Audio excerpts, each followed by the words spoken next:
Hey everyone, welcome back. So in this video, we shall take a look at the ARMA model, which has both the autoregressive and the moving average components together.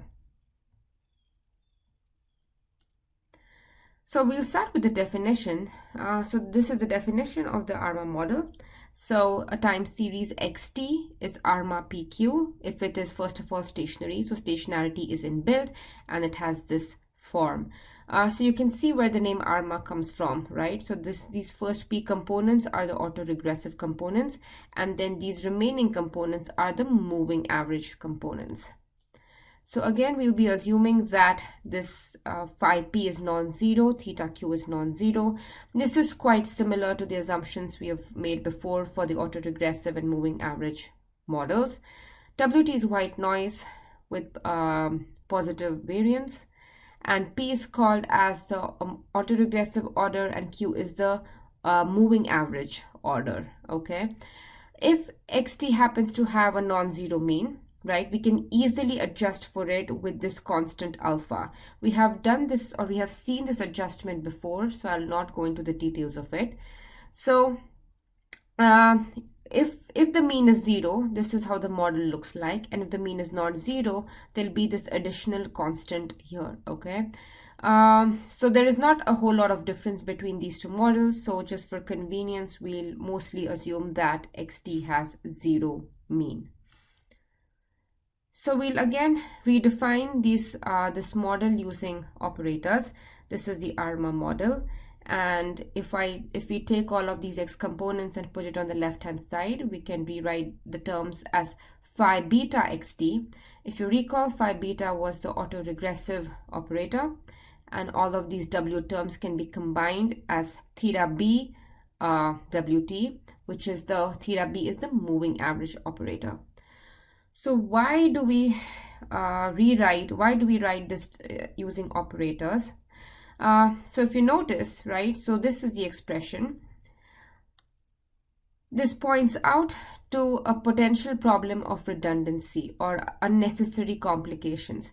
So what we can do is we can multiply both the sides by the same operator, right? So if you multiply both the sides by the same operator, nothing changes, right? The dynamics of the equation remain the same, right?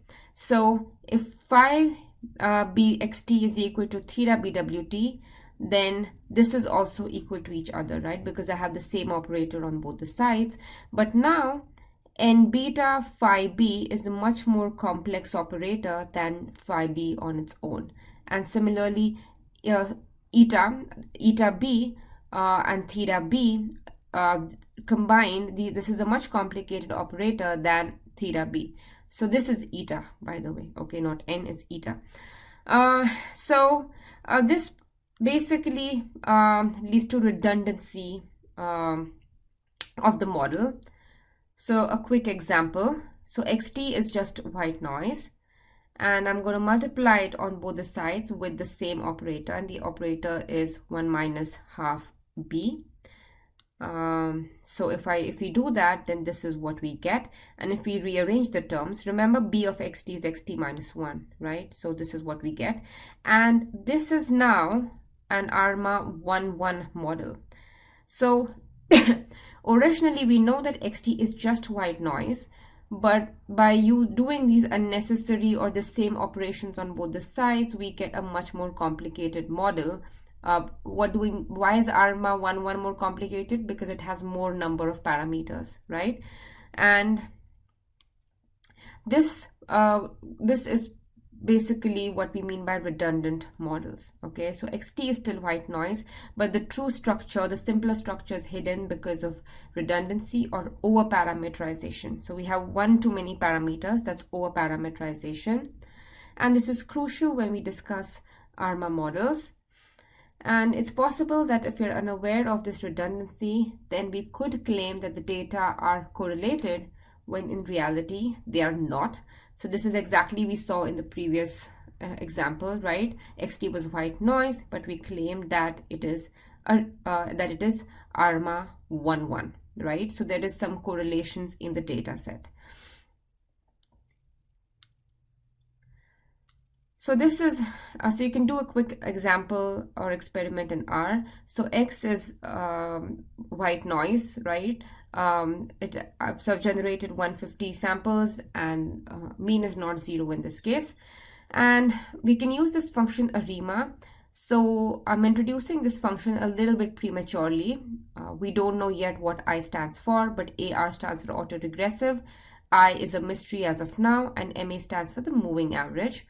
And order, so this first number is the order of the AR model, the second corresponds to the I part, and the last part corresponds to the MA part. If the middle part is 0, then it's just an ARMA model. Okay, so this is an ARMA model with autoregressive order 1 and moving average order 1. So this is what we're fitting to the data. Okay, so this is the result. So this is the coefficient for the autoregressive part. This is the coefficient for the moving average part. That's phi hat is this and theta hat is this, because these are the estimates now. And if we go back and write the ARMA model, this is how it looks like. Okay, so of course this factor, right, 1 minus 0.8008b, and this factor not exactly the same, but they're very, very close to each other, right? Because we are dealing with an actual data set, it is unlikely that exactly the same numbers will pop up on both the sides. But if the numbers are close enough, something like this, then you know that this is pointing to a redundant model. So we have these common factors, which are, well, almost common factors, and this implies redundancy.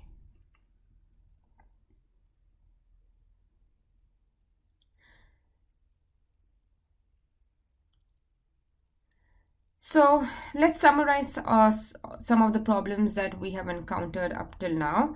So first of all, we know that we can have redundant models. Then we have seen stationary autoregressive models that depend on the future. And we know that it's not nice if our models depend on the future, right? And this was also related to causality. Then we saw moving average models that are not unique, and this was related to the invertibility. So we'll study some conditions that are necessary to make sure that we don't run into these three problems. Okay, but before we do that, we need to look at some new concepts. So we look at the AR polynomials, or the autoregressive polynomials. This is the autoregressive operator phi b. And if it's implemented on xt, this is what the expression looks like. So corresponding to the autoregressive operator, we have the autoregressive polynomial. So the notation for polynomial is the same, right? Operators phi, polynomial is also this function phi. However, for the operator, this input is b, and here the input is z, and z is a complex number. Okay. So we know if it's phi of b, b is the backshift operator, of course, it's the autoregressive operator. Phi of z is the autoregressive polynomial. Now, how do we write this polynomial? Okay, so look at this expression, and if I have a 1 here, phi 1 times xt minus 1, so I'll have phi 1 times z to the power 1, that's z. Phi 2 times xt minus 2, then phi 2 times z to the power 2. So I look at this number here, and it's the same as the power for z. And so the last term is phi p, z to the power p. Z is a complex number. So so we have autoregressive polynomials.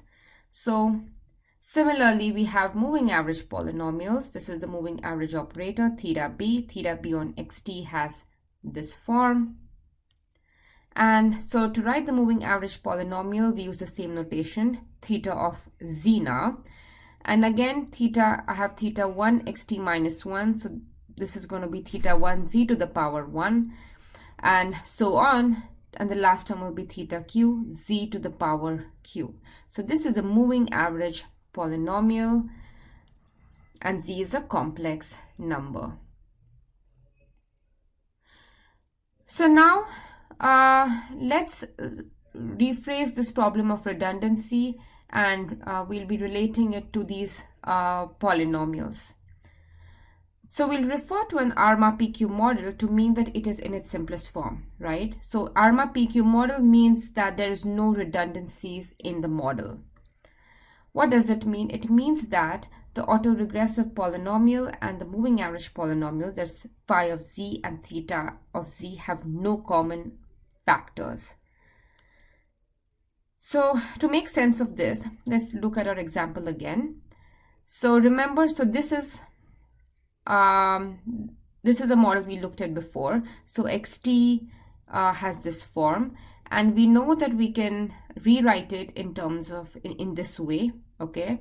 And now this is the autoregressive polynomial. So autoregressive polynomial corresponding to this is 1 minus phi z, and the moving average polynomial. So this part gives you the autoregressive polynomial, and this part will give you the moving average polynomial. So that's going to be 1 minus 0.5 z again. So both of these polynomials have a common factor, okay? So therefore, we are not going to refer to this model as an ARMA 1-1. So we have this model ARMA 1-1. We write this, we re-represent it or rewrite it in terms of its operators, right? And we find that to write the polynomials, we can also just plug in z where we see b, right? So so the autoregressive polynomial is 1 minus 0.5 z, and the moving average polynomial is 1 minus 0.5 z. They have a common factor, and therefore this is not an ARMA 1-1 model, okay? So again, just to emphasize that there is another way we can write polynomials from the operators. Just replace, if it's a 1 minus 0.5 b will be 1 minus 0.5 z. If this was b squared, then this would be z squared. This is just another way of getting to the polynomials. So in its reduced form, right? So in its reduced form means what? We cancel out the common factors from both the sides. Then we just get xt is equal to wt, and it is just a white noise. So this entire model, right? This entire model is not an ARMA 1-1 model. It is a white noise. Even though it may look like an ARMA 1-1, it is a white noise. So next we take a look at the problems of causality. So we'll now define exactly what we mean by causality. So an ARMA PQ model is causal if it can be written as a one-sided linear process, if it has this form. So xt can be written in terms of all of the white noise terms, okay? And we can rewrite this more precisely or more shortly as this. So this operator psi, this is called as psi beta of operator psi beta implemented on wt just gives you this summation. Okay, so the definition of this order of this operator psi is this. We need some additional conditions, right? So psi, we know what psi is. We want, so all of these numbers, right? All of the psi j's, we want the absolute value and the sum of them to be, or the sum of all of the absolute values to be finite. We want this because we want this summation to have some meaning, right? So if this summation is equal to infinity, then it's a bit pointless to study this. So this is an additional condition that we impose, and we will just set psi 0 equal to 1. So this is the definition of causality. In causality, we write the series, the time series in terms of all of the white noise terms, right? And the operator, associated operator that we will stick with is psi b.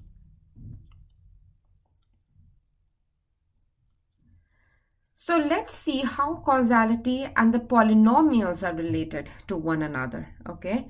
So we'll look at the AR1 process. So this is the AR1 process, and we have seen in the previous videos that this is causal only if absolute value of phi is less than 1, okay? So let's look at the root, right? So this is the autoregressive polynomial, so phi of z. So phi of z associated with this is 1 minus phi z, because if you take this on the other side, right, you can write this as 1 minus b times xt, and this is the corresponding polynomial for that, okay? Or if you see xt minus 1, you'll have z to the power 1. So xt minus phi of xt minus 1 is just, so this xt minus 0, so z to the power 0, that's 1, minus phi times xt minus 1, so that's z to the power 1. So this is the root. So let's look at the root of this polynomial. So by root of this polynomial means you equate this to 0, right? So this is what you get, and basically the root is 1 by 5, so I'm just calling the root as z0. So z0 is the root of this autoregressive polynomial. And now this condition, absolute value of phi less than 1, is the same as saying absolute value of z0 is greater than 1, right? Because z0 is just 1 by 5. So instead of this first statement, right, I can say that this AR1 process is causal if the root of this autoregressive polynomial is bigger than 1 in absolute value, Or alternatively, we can say that AR1 is causal only if this root of this autoregressive polynomial lies outside the unit circle, right? That means the roots have to be greater than 1, okay? That's what we mean. So next, so this was only for the autoregressive one model. So we can state this result or this observation more generally. So this is property 3.1 from the book, and what it says that is an ARMA PQ model is causal if and only if, so this is the autoregressive polynomial, right? If it is non-zero for absolute value of z less than equal to 1. So basically what this is saying is that the roots are greater than 1, right? So if the root was less than 1, that means for some z lesser than 1, this phi of z would be equal to 0. So not equal to 0, that means none of these z's are the roots of this autoregressive polynomial. So if it is causal, right? So if it is causal, if this condition is satisfied, and if it is causal, then we know by definition that it has to have this representation, right? So how do we find these constants, right? If something has this if xt has this representation, we want to find out these numbers size, or equivalently we want to find out what this operator psi b looks like. So the way to find these operators is this. So psi of z is basically this operator or this polynomial theta divided by 5. And where does this come from? So this is the intuition. This is the ARMA model, right? This is the ARMA model. And we know that if it is causal, it has this linear representation. So xt, it's psi bwt. So plug in. So instead of xt, I plug in psi bwt, and then I equate the coefficients, right? So what we get is phi b times psi b is equal to theta b, which basically means that psi b is theta divided by phi. So of course, this is an intuition, right? This is not a proof or something. Of course, this condition here, this is a polynomial, and these are operators here. The proof of this is given in the book. If we have time, maybe we can cover it. It's not very hard. But for now, we are going to skip it. So remember, when we keep shifting from operators to polynomials, we are roughly substituting z's for b's, okay? Alternatively, this property can be said that ARMA PQ is causal if and only if roots of this lie outside this one. So basically, roots of this, that is phi of z equal to 0, only if absolute value of z is greater than 1. So this is the same as saying roots lie outside the unit circle. So next we shall look at invertibility. So the definition of invertibility is this. So xt is invertible if xt can be has this particular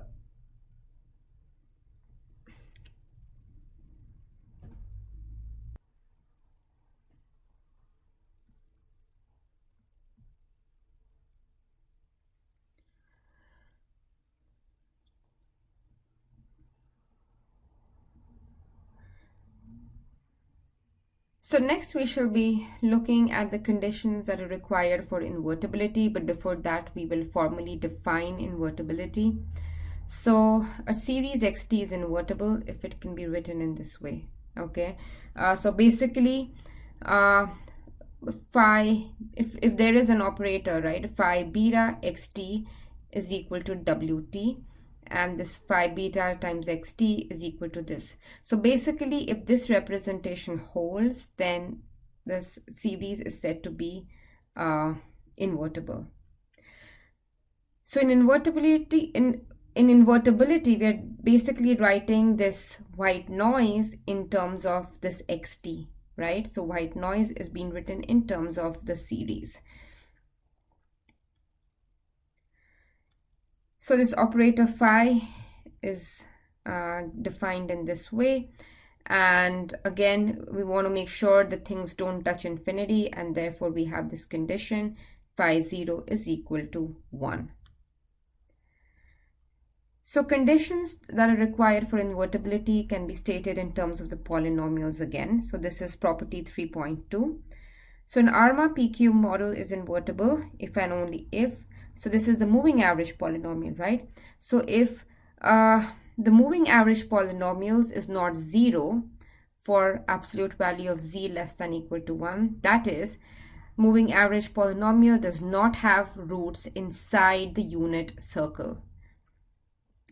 So if it has, if this is true, if it does not have roots inside the unit circle, then it is invertible. If it is invertible, we know it has this particular representation. And then again, how do we find this operator pi b? Oh, there is a missing xt here. Okay, should have been pi b xt. In any case, how do we determine these constants or this operator pi? And the operator is given in this fashion. This is similar to, or this is along the similar lines as the conditions for causality. So remember, these are our polynomials, okay? Phi of z is a polynomial, and we will use this result to determine what these number pi's are going to be.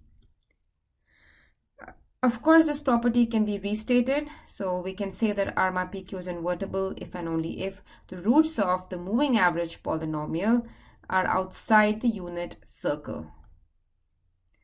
So that's all for this video. We will be taking a little bit deeper look at the properties. We'll look at actual examples where we will be using these properties. See ya.